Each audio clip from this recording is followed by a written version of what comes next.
Now that we have figured out the shims for the measurement, so when we use that dial indicator to measure the play in this shaft to center the gear wheel, what you would do is you would take that dial indicator dimension and add it to what the shims that you originally placed in the case. That happened to be 40 thousandths of shim, or 0.4 millimeters of shims. So adding those together comes up with about 7.76. I'll put those in the case, and then what I'm going to do is go to the next step. So I've reassembled, put the shaft back in. We're going to then put this tool in to the case, and it says bring it down till it's flush with the bottom of the case. Okay, and then another 15 degrees. Real accurate, right? So 15 degrees, huh? I'd say that's about 15 degrees, maybe a touch more. All right, looks good. Good and snug is what I say. That way you shouldn't have any play in that shaft, that's the big thing. Right, so the next step, we'll flip it over and start putting the other components back together. So now that we've tightened down that retainer, we have to put that lock back in. So don't forget that, and what I always say is, again, drop a Loctite on this. So the pointy ends face the actual housing, and then you can screw it into the housing that way. So don't forget to put the lock back in and tighten that down to torque spec. So the next step was to measure the lower gear. So I have this fixture plate, which is just a piece of steel, the hole drilled in it, and that part number is 885571, dial indicator. But I've got it down on the lower gear, which is the forward gear, as they ask you to do. And it's a reach-in style. I'll take it out in a minute and show it to you. But what you're supposed to do is to take the fixture tool that you tighten down on that vertical drive shaft after you have that centered in the gear, and you're going to rock it back and forth and read the indicator. So 7 thousandths. So I would say 7 thousandths is the play. Book value is 0.2 to 0.3 millimeters, or 0.0079 to 0.0118. So 8 to 12 thousandths. So we're about 1 thousandth shy of that. Pretty close though for calculations.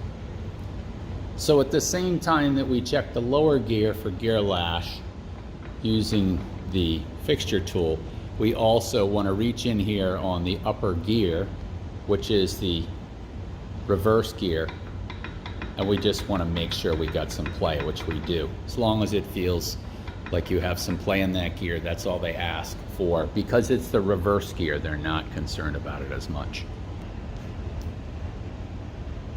Now, if the gear lash for this lower gear is not correct, the statement in the book says to remove the pinion gear assembly, and if the gear lash is too tight, to add shims. Now, this being metric, the statement in the book is, so the statement in the book is for every 0.1 millimeters in shim thickness added, you're going to increase the gear lash about 0.05 millimeters. So that's going to put us in the range that we want to be. We're about 1 thousandths too tight, and the average is about, for every 0.1 millimeters, that's about 3 thousandths in shims. It's actually like 0.027. So if we added 1/10, we'll add a couple of thousandths to our gear lash, and that'll be right on the money.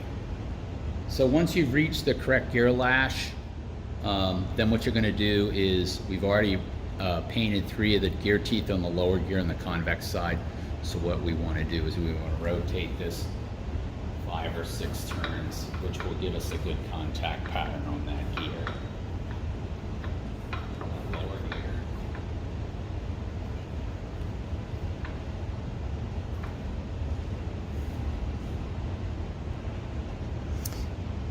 If the contact pattern comes out all right, as this has, then what you can do is you can just go ahead and you can take out the tool, and then you can go ahead with your final assembly, and that will be coming up next. So on final assembly, we're going to put the disc spring in, and that again, the taper has to face up. That goes in first. Okay, normally all of these discs would be pre-oiled. You want to soak them with oil for 5 minutes before you put them in. I'm doing this dry as a lab demo here.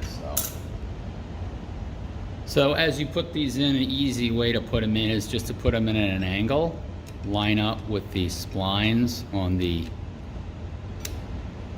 inner hub, and just let it fall in there.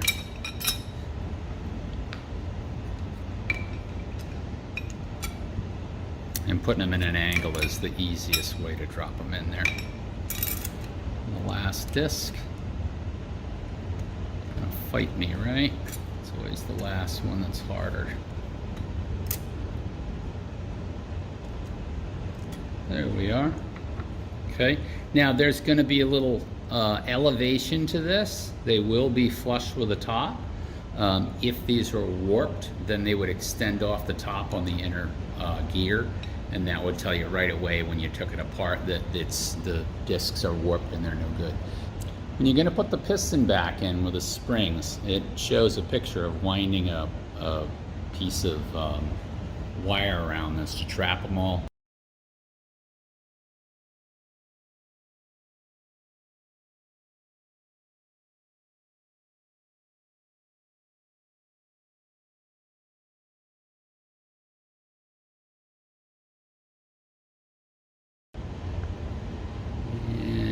Set that in.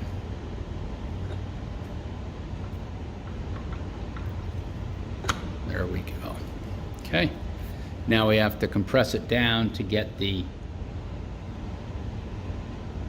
snap ring in on it. Next we put the snap ring in.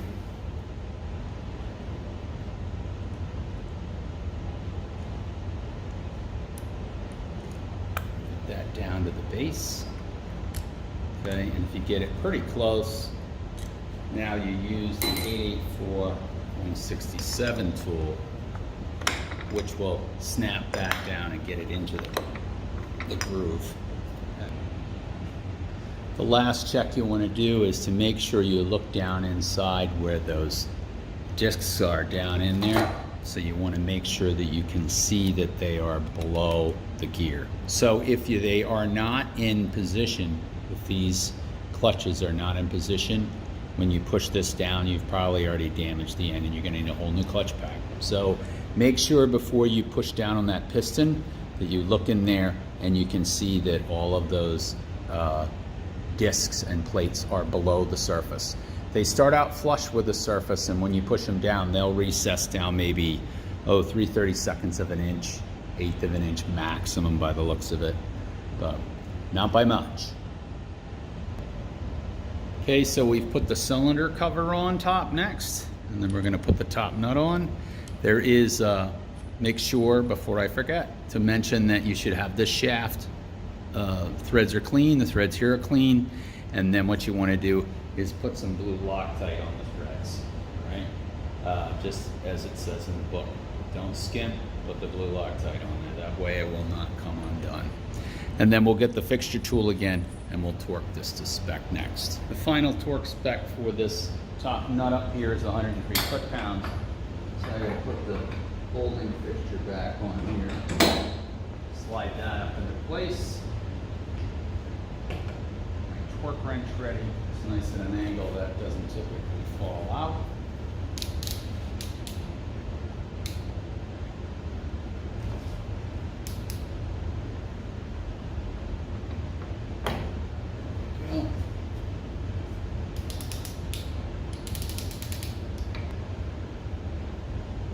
Nice and square. There we go. Good. Perfect.